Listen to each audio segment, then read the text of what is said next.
सन 1451 सल्तनत उस्मानिया के महल के अंदर एक चिराग बुझ जाता है और सुल्तान मुराद दोम सल्तनत उस्मानिया के अजीम लीडर जो इस दुनिया से रुखसत हो जाते हैं।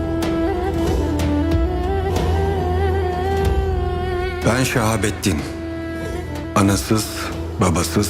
और ये खबर जंगल की आग की तरह फैल जाती है और जब ये खबर मगरब तक फैलती है तो दुश्मन खुश हो जाते हैं और सल्तनत के अंदर कुछ लालची वज़ीर ये सोचने लगते हैं कि अब 19 साल नौजवान इस तख्त को संभालेगा। और जब सुल्तान महमूद फातेह तख्त पर बैठते हैं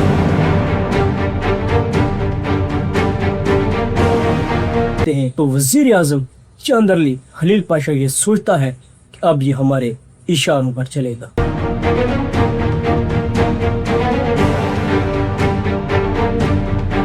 और अगले ही लम्हों में उसकी ये सोच टूट जाती है।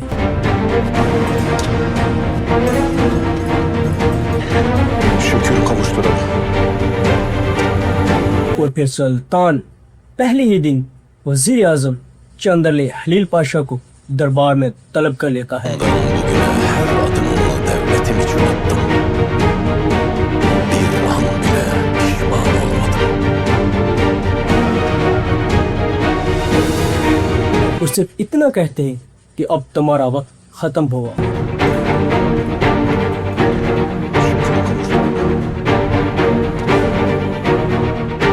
और फिर पूरा दरबार खामोश हो जाता है और पूरी सल्तनत को ये समझ आ जाती है कि ये सुल्तान न डरता है और ना ही झुकता है। और फिर उसी रात जब पूरी सल्तनत सो रही होती है तो सुल्तान अपने कमरे में अकेले बैठे होते हैं। सामने एक नक्शा खुला होता है और उनकी नजरें सिर्फ उसी पर टिकी होती है।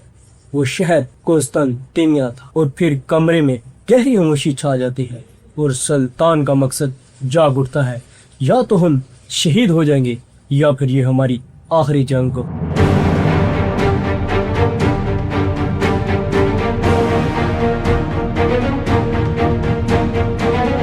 और फिर सुल्तान नक्शे पर हाथ रखते हैं